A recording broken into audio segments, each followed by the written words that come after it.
Steve from Boxing UK in association with Supreme CBD. Eddie Hearn, can you reflect on the full card there tonight? Yeah, it was a great night. I mean, I never thought, as I said to you, I'd find myself in Altrincham Arts Ring, but when we sat down with Pat, we wanted a venue. We didn't want to go into Co-op Arena or Manchester Arena and do 3,500. We wanted to sell somewhere out and have it noisy, and that was just under 3,000 here. He sold half of it out of his own hand. I thought the atmosphere was brilliant. I thought his performance was really mature, nice and composed. He's got very, very heavy hands. I thought the opponent was outstanding in terms Will you have of him his choice. Yeah, I mean, I said before, I think, I'm not saying he'd beat British champions, but I think he'd give all those guys like good fights. And that was Pat's debut tonight. So I thought the performance was fantastic, and I think Pat Brown is going to be one of the big stars of British boxing moving forward. Cameron Bong, after a slow start, really did what I've been wanting him to do for a while, which is just hold your feet and just tee off and be spiteful and be accurate. And you know, it was a good performance. He's levels above Jordan Flynn, and now I think he should go back and rematch Gavin Gwynn and put any doubts in anyone's mind straight. And I think he wins that fight well. Mark Dickinson against Farnell I loved. I thought it's exactly the kind of fight we want to see on TV. And Mark Dickinson was kind of fighting for his career tonight in there, if I'm honest. And I thought it was a really good performance in a great fight. William Crawler had a really good test. I thought he won by wider than a point, but he still won. I think Taylor Bevan is an outstanding talent. Good win for Conor Tudsbury, and a good fight with Liam Taylor, who will now fight Conor Walker for the British and Commonwealth titles as the mandatory. So I thought it was a brilliant night of boxing. We've only got 3 questions, so I'll jump ahead, Eddie. Crocker Donovan rematch has been ordered. Is it the right call? I don't know, if I'm honest. I mean, you know, I saw Billy Nelson's comments. He weren't very happy. I have no say with the IBF. I had no say with the appeal. I had no input in the appeal. And when you've got 2 fighters, you don't want to. You know, you want to stay out of it and say, guys, whatever the IBF decide, they decide. I got criticised by Team Donovan for taking the fight into Lewis Crocker's backyard, and I was being showing favouritism to Lewis Crocker. Now I'm showing favouritism to Paddy Donovan. The reality is I think there's arguments on both sides. The punch was definitely late, you know, and I think maybe one of the points deducted from him earlier in the fight was harsh, but you can't ignore the fact that the punch was late. Was it worthy of a disqualification? Maybe, but that's what the IBF have decided. I mean, the reality is that Lewis Crocker had a gift from God at that moment because the fight was over, basically. But Paddy Donovan still made the mistake, and that's on him. But it don't matter what I think, there's going to be a rematch, and it's going to be a huge fight. Last one. Yesterday, Chisora was made mandatory for Dubois. We've got Parker, possibly Dubois. You've mentioned about AJ. Can you give us any definitive clearance on what's ahead in the heavyweight division? Not really, no. And that's the exciting thing, really. I mean, I'm not mad on the Dubois-Chisora fight because I don't think it's a great style for Del at this stage. But listen, he's there, and if he wants to roll the dice for the world title, good luck to him. What I want to see, you know, if it's not AJ fighting Dubois, it's Parker Dubois. I mean, that fight was signed, it was agreed, it fell through 24 hours before the fight. Why shouldn't he get the chance to fight him? See what happens with Usyk. You know, I said yesterday in an interview, I'd quite like to see Usyk retire. And that's not Usyk should retire. That's, I think if he retired and walked away as undefeated, undisputed cruiserweight and heavyweight world champion, he goes down as one of the greatest of all time. Is there really motivation for Alexander Usyk to fight a Joseph Parker or rematch Daniel Dubois? If there is, good luck to him. But, you know, I don't know what's going to happen. For AJ, we're in no tearing rush, but we want to see him back in the ring. He can punch in about 4 or 5 weeks, and then after that, we'll have to make a decision. Eddie, with the TKO Boxing League, is there any risk of your top fighters being like having their contract brought out or anything like that? No, I don't think TKO have got any interest in recruiting that level of fighters. I don't think they want to pay that kind of money. I'm aware of probably half a dozen fighters that have signed for the league, and I've been invited to fight in the league, and they're all good fighters, but lower level guys, either prospects or guys with a couple of losses. And I think that's the format of the league is, you know, to build profile of fighters for relatively small purses and try and build them into stars, but get everybody fighting everybody. So yeah, I don't anticipate. You know, you got to remember as well that sometimes boxers' purses are heavily inflated in relation to their commercial value. TKO got to be very careful not to get involved in overpaying fighters and how that will affect their relationship with talent in other areas of their business, namely UFC. Because, you know, the disparity between pay in UFC and boxing is quite wild. And, you know, I think that the league will want to focus on a lower level fighter, but get them to be in exciting fights and be part of the format as you're told, really. And I don't think that'll work with the top level of the game. Last question from me. The other day we posted a video of you eating a sandwich, which is Yeah, you did. You done well. Yeah. You got a bit of stick, didn't you? I did, yeah. But can you explain the mayonnaise and why on earth are people fixated with you eating a sandwich? Yeah. So I mean, firstly, when I'm in an airport, the amount of people that come up to me and go, "Oh my God, you're in an airport." It's like, well, how the fuck do you think I get around? Now, I sit at the gate like everybody else. I also never really quite understand why people want to get on the plane so quickly, right? Now, when I travel, I'm Group 1, right? But I never get on Group 1. I'll wait till everybody's on the plane and then I'll get on. Why would I want to sit on a plane for 45 minutes? Now, when you're in the airport, obviously, sometimes you're moving around, you're rushing around. I was delayed. I was quite hungry. So I went into a Camden food company it was, which I've got to be honest with you, it's not my favourite outlet. Sorry, Camden. And they only had either chicken Caesar salad, which really didn't look good at all, or the sandwiches. Now, you know the Americans do the sandwiches. You've got that much turkey in there, right? That much cheese. Nice. But the bread is very dry. So I buy the sandwich, and as I'm checking out, to the side, you've got the sauces, right? Namely, mayonnaise. So I pick up a foil of mayonnaise because I know that the sandwich is going to be really dry. And there's no mayonnaise in the sandwich. Now, one of the questionable things that I did was, my daughter told me off about this. Dad, why are you applying mayonnaise per bite? It's disgusting. And I said, well, I didn't have any cutlery. So I couldn't squeeze the mayo out and spread it on the thing. So I just get the sandwich, open the mayo, little dollop, bite, little dollop, bite. But when I looked at the video, it was the level of concentration in my face and the excitement of putting this sandwich in my mouth made me realise that, Eddie, you are a fat pig. Do you know what I mean? And I couldn't believe how many views it did. 5 million views. And you know the mad thing is, both my daughters sent me the clip from TikTok or wherever. And it was like a voiceover. Eddie Hearn, Eddie's like you did. Eddie Hearn eats sandwich in airport. He will do a meal review later or something like that. I'm like, for fuck's sake, can't even eat a sandwich in peace. Yeah. So thank you. Eddie, just doing the Deontay Wilder back. Yeah. Back into June. Could the stars align for this much of an Anthony Joshua fight? I know you're still looking. I don't know. I mean, the fight. I don't know the guy he's fighting. I think he got stopped by Richard Torres, didn't he, or something like. But listen, Wilder probably needs a real easy comeback fight, and if he can't deal with this guy, he's got to pack it in. But I think Deontay Wilder being in the heavyweight division is great for the sport. So hopefully he looks good. And yeah, I don't rule out an AJ fight. I don't know. Is the fight in May? June the fight. Yeah, it's probably not going to suit us in terms of AJ's date back, but we'll see.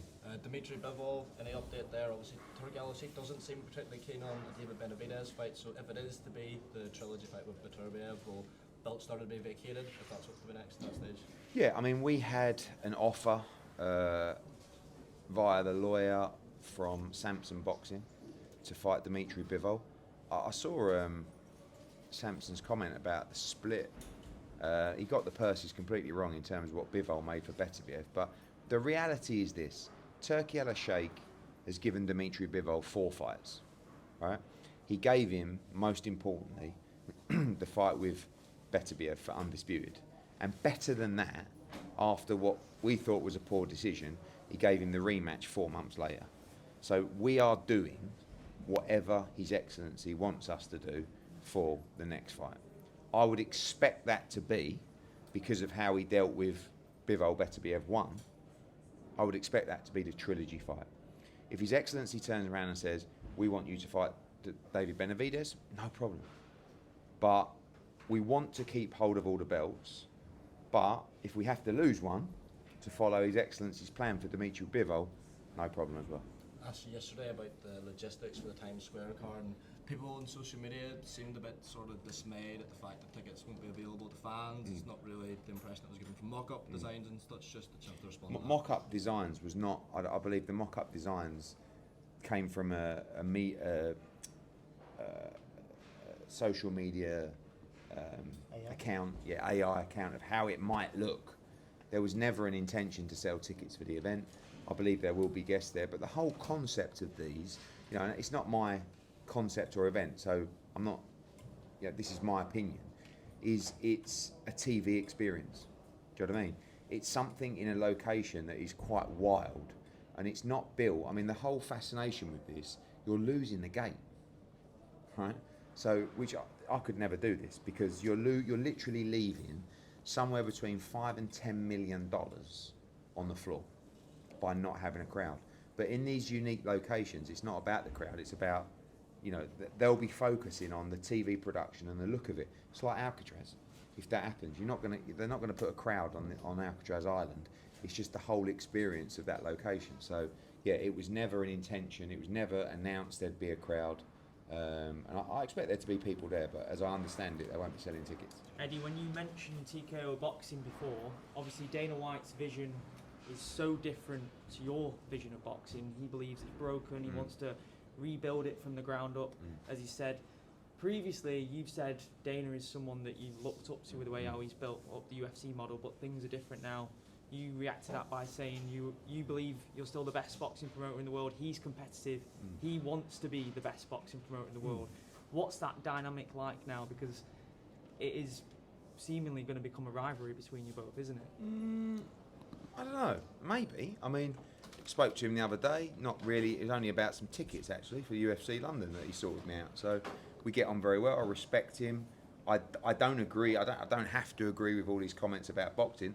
I'm sure if I gave my opinion on UFC and MMA, he wouldn't agree with them either. I don't believe at all that boxing's broken. I think boxing is wonderfully bizarre. And it's on fire at the moment, and that's the reason that Dana White and TKO want to enter the space. Am I the best boxing promoter in the world? Yes, but that is my opinion.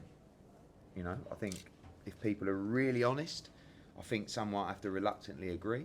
Will he be a better boxing promoter than me? Quite possibly. I don't think so, but I'm always going to say that because I'm also heavily deluded, but most of the time right. But at the same time, they're a fantastic business.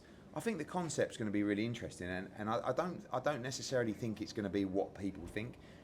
When people as aggressive as TKO and Dana White come out and say, it's going to take time, we're going to build it from the bottom up, that doesn't mean they're going to come in and sign up the biggest talent and just roll out a concept that's going to smash people through the roof. And, you know, it's something that they're going to build and take time at. So, I don't know.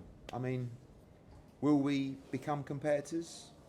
Depends how long that takes. We might end up working together. I'm open to everything, but I think him in boxing and TKO boxing can only be good for the sport. But where does it leave you guys in Riyadh season? I know Turkey alluded to there's another year or so left. Does it seem from your perspective you might be swaying towards exclusively working with TKO and not? Well, there's three different arms, isn't there? There's Riyadh season, there's Ring magazine events, and now there's the league. So, you know, we move forward. We're doing and we're running the event in Times Square, which we've been asked to do. We have a lot of fighters coming up on upcoming cards. I have no idea. I mean, our business was extremely strong without Riyadh season, and it will be extremely strong, probably stronger without them, and it will be strong with them if they keep going. So it doesn't really matter what happens. We just concentrate our own business. What other people do, they do. But we've got a great relationship with His Excellency and Riyadh season, and we expect that to continue. Final one, obviously, Jake Paul in the headlines. Again, you and AJ obviously called his bluff. Do you actually think, if it got down to it, he would step into the ring with Anthony Joshua? I actually do. Because I think Jake Paul is all about creating those crazy moments and making as much money as possible. And there's enough people around him that will be telling him that he's got a chance against AJ and Canelo and all these people that he might just do it. But you can't come out and call it out and then say 2026. Like at the moment, we don't have a fight. He don't have a fight. Why not now? If you really want to do it, but You do it, wouldn't you? You and AJ have said you would actually. yeah, do I mean, it. only because he doesn't have a title, AJ. We're not defending anything. We're not trying to unify. We're not trying to be undisputed. It'd be probably $100 million for just literally a stroll in the park. So how can you turn it down? Has nothing been said since that 2026 comment? I don't believe so. I think they might have spoken, but I don't. You know, if I don't think they're serious about the fight now. But who knows? It's a crazy old game. It is. Eddie, when you look at Jake Paul, there's always a lot of rumours that there's certain things in contracts that kind of protect him in the fight. Is there any worry that that could happen if a fight with AJ is actually to be negotiated? We would never sign that. And I don't know. I mean, a lot of people who you'd think would know have told me that there are things in the contract, but I don't. I'm not sure I agree with it. And certainly, one thing we don't do is we don't deviate from the rules of boxing. If you want to fight, it's a fight. It's not 2-minute rounds. It's not 12-ounce gloves. It's Queensberry rules. It's standard boxing rules. So, yeah, I mean, look, it's not something I thought we'd ever talk about. And maybe it's for clout, maybe it's for views, clicks, whatever it is, or maybe it's for real. Who knows? Just sticking on Anthony Joshua, what is the injury that he has got at the moment? You mentioned he can't punch for another 4 to 5 weeks. Can you reveal any details on the No, injury? I'm not going to, but it's part of his body that stops him from punching. So you can work that out. Just last one from me. You mentioned TKO being used where there's a lot of lower level fighters being signed to it. Do you feel it kind of destroys that whole, a lot of talk of it being a threat to boxing, and instead it could be quite good as then, you know, yourselves, Queensberry, could identify those new stars through that TKO league? Yeah, but I guess that, you know, TKO's plan will be to identify those stars and then to stay with them and turn them. I mean, Dana said he wants to build stars into pay-per-view fighters. So, I don't know, it's difficult. It's really not easy. Like boxing, I'm not sure that Dana and those guys will necessarily have the appetite to work in this game. It's fucking painful. And when you go to sleep, when you wake up in the morning, nothing's ever the same. And they work off a business of control. Not necessarily in a bad way, but they call all the shots. They have complete control of everything that happens. And that will never happen in boxing. And I think that will frustrate them greatly. But we'll see. I think it's brilliant that they're involved. Yes. Where are we on that fight? We are finalising terms for Akhmadaliev to fight Inoue in September. The upcoming fight with Cardina, no, it's Cardenas, yeah, can only be for undisputed if we allow it, because he's been ordered to fight Akhmadaliev for the title, and he'll be stripped if he doesn't. So we are working on a deal with Mr. Honda, whereby we will agree to wait again, but we will fight Akhmadaliev in Japan in September. We've agreed terms. We now wait to sign a contract, which we haven't done yet. And Bam Rodriguez, where are we with his unification? So we want to make a unification with Bam against Cafu, and that will happen in June or early July this year. Can I end with a light-hearted one, Eddie? Now that you and Frank are best buddies, if you could sneak an egg into a press conference and you could hit anybody over the head with it, who would you choose?